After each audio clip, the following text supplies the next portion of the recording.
It's time for DJ Rocky's Secret Files.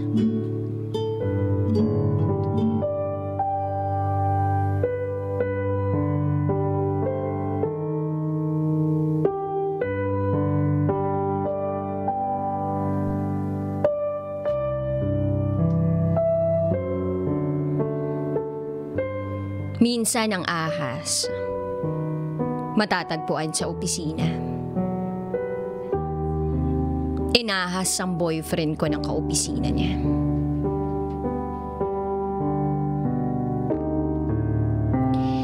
Hindi ko alam kung i-share ko ba ito sa programa mo. But since ayaw ko namang i-open up ito sa mga kaibigan ko, kasi ayokong masira ang image ng boyfriend ko. At lalong-lalo naman sa family ko. Kasi hindi ko alam kung anong pwede nilang gawin sa boyfriend ko kapag nalaman nila.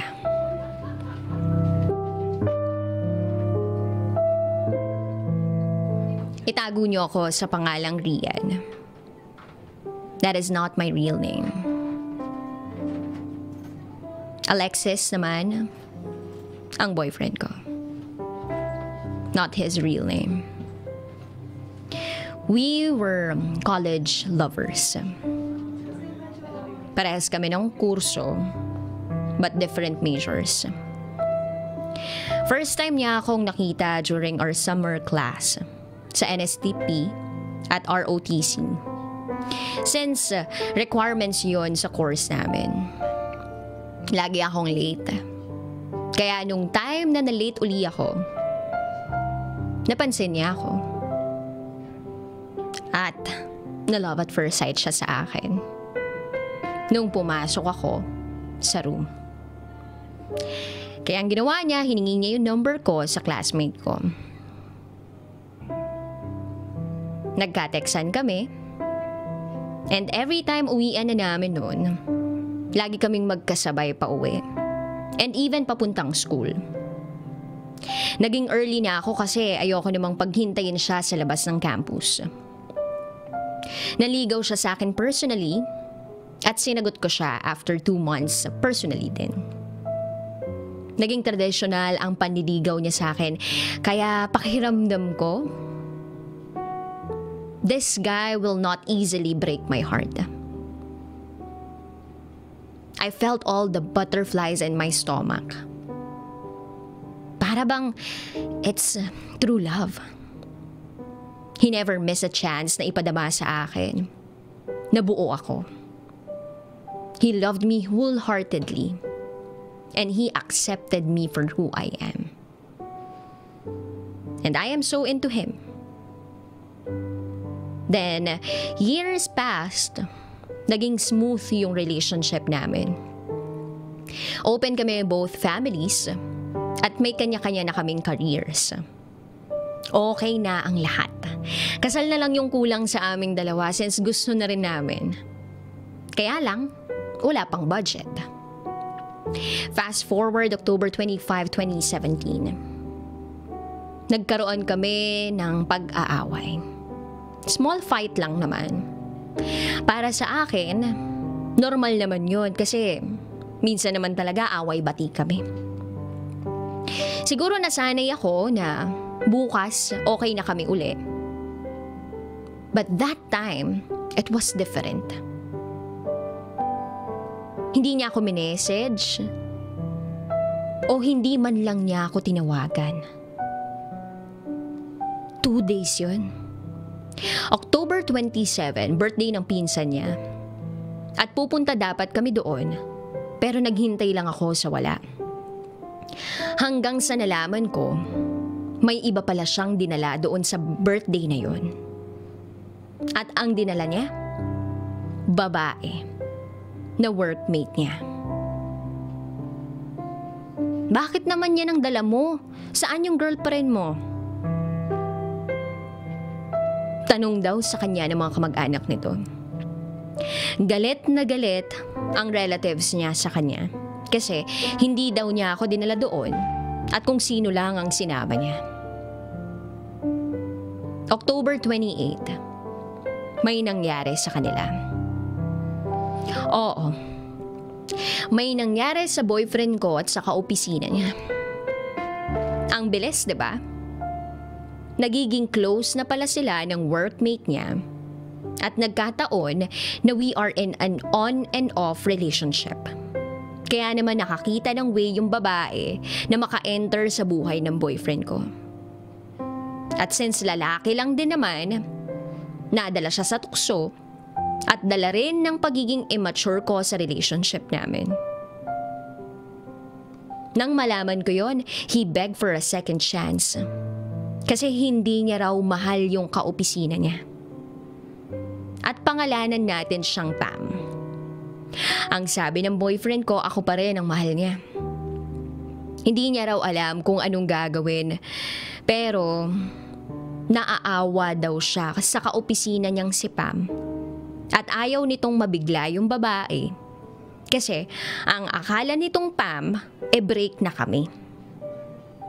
By the way, kilala ako nung kaopisina niyang si Pam. At alam niya na matagal na kaming magkarelasyon ni Alexis. Kasi palagi akong dinadala nun sa office nila.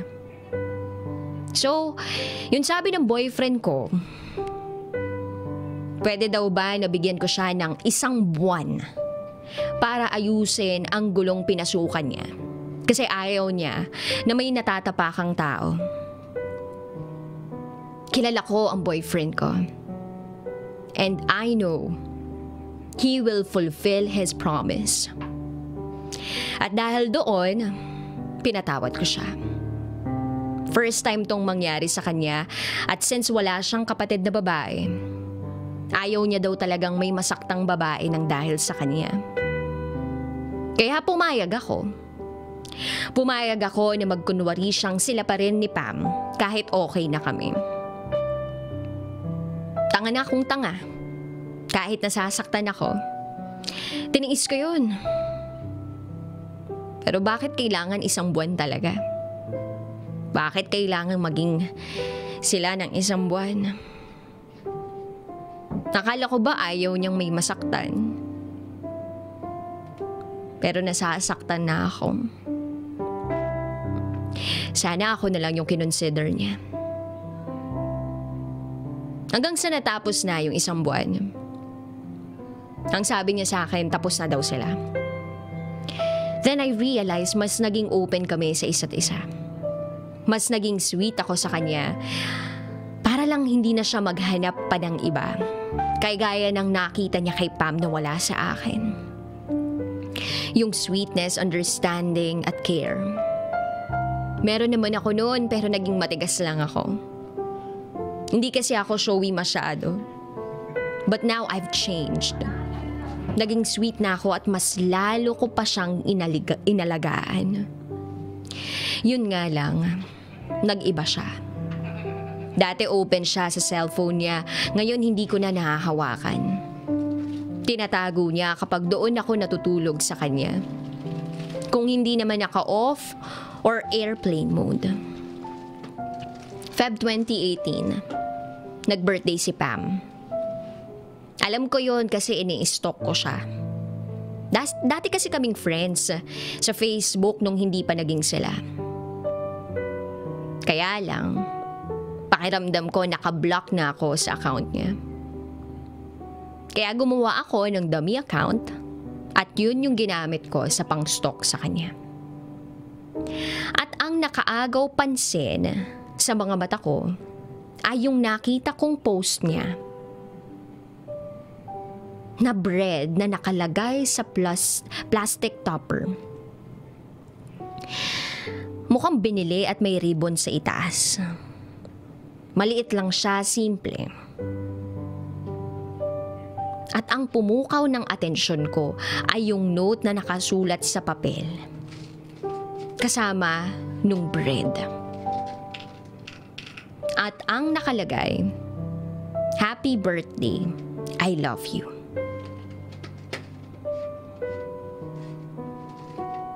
I knew it was Alex's handwriting.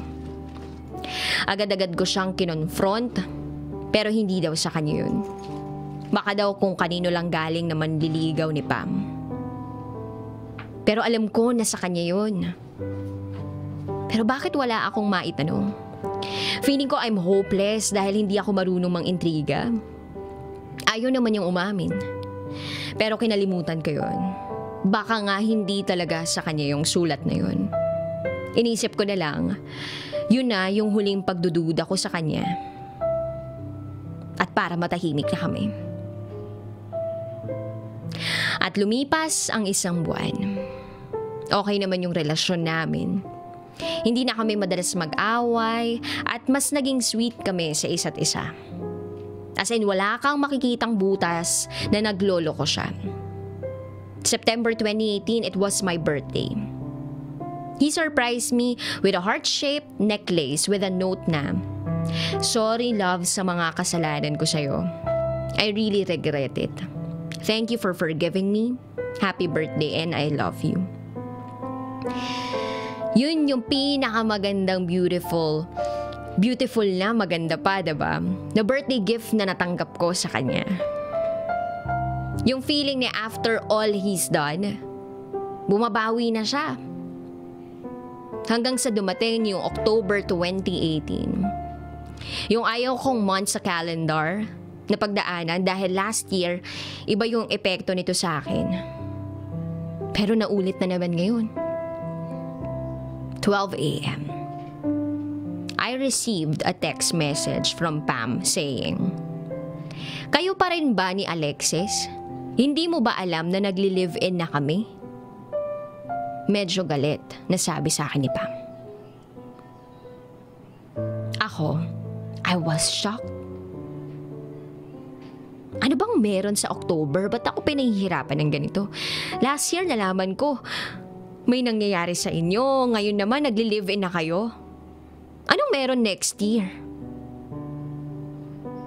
Sa isip-isip ko. So I replied to her, "Oo, kami pa rin at hindi kami naghihiwalay."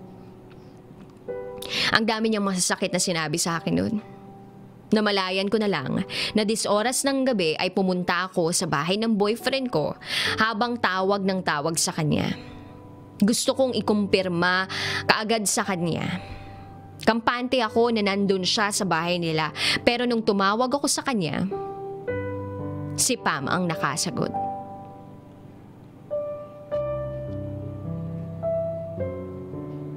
At ang sabi niya sa akin, "See? Sabi ko naman sa iyo eh. Magkasama kami ngayon at dito siya natulog sa akin." Inend ko yung call. Para bang gumuho yung mundo ko. Yung habang naglalakad ako sa madilim na kalsadang mag-isa, hindi ko maramdaman ang paa ko. Manhid na sa kaba at galit. Kahit andoon yung panganib na baka kung anong mangyari sa akin. Natatakot ako. Iniisip ko, sana hindi totoo ang lahat.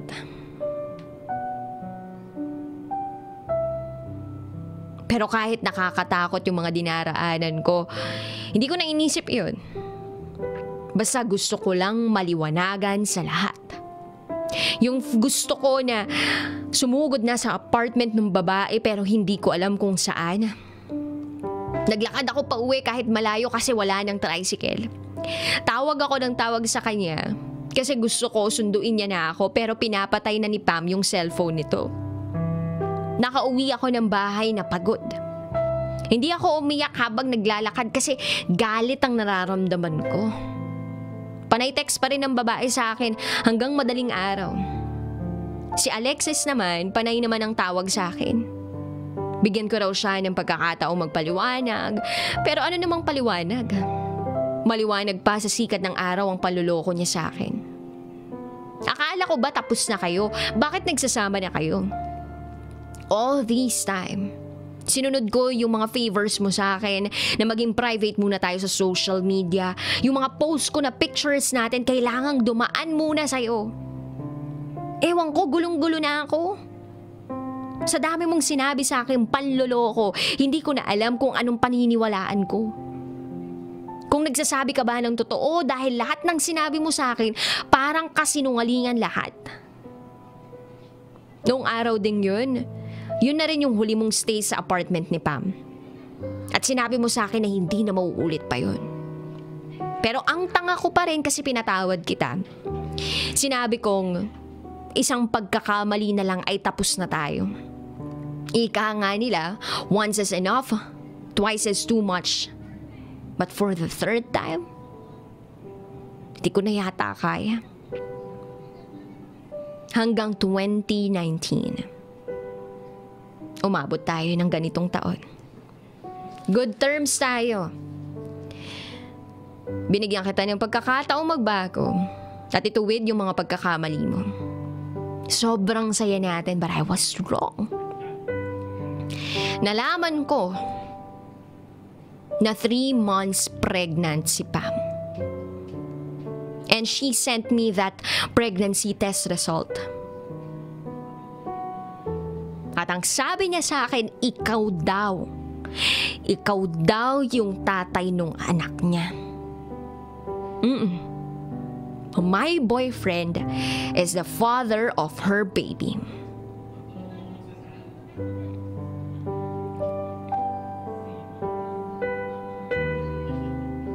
I sneaked to read text messages from my boyfriend's phone.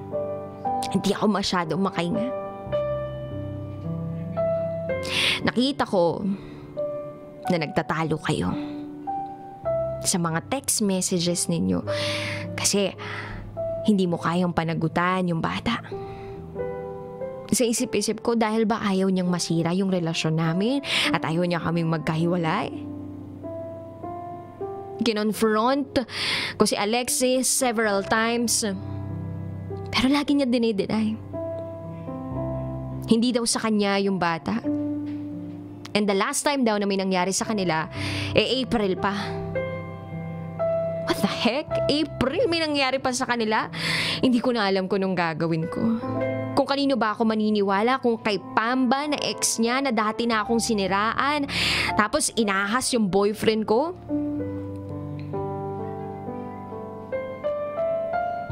O dito sa boyfriend kong dati na akong niloko. Nagbabago naman pero mahal na mahal ko. Kung totoo mang ang boyfriend ko ang ama, I will not forgive him that easily. Because this is the last chance. Last chance to give up for this battle. Masakit man pero kaya ko naman siguro. Will I sacrifice my love for the baby? Kasi ako yung nauna pero wala naman akong pinanghahawakan. Yung pagmamahal niya lang.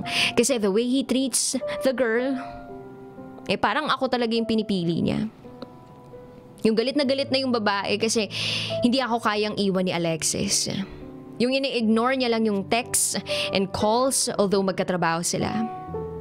I swear that he really loves me so much. Pero panirain, nanloko siya, nagkamali siya, at palaban ang babaeng naloko niya. Ewan ko ba, I really don't know what to do. Duwag lang siguro ako to take risk. Should I finally give up the chance of having him in my life and move on? Or fight for our love, even if I knew my place in his heart and there are doubts and what-ifs? Ayoko pong pagsisihan yung magiging decision ko in the future. Tulungan niyo naman ako.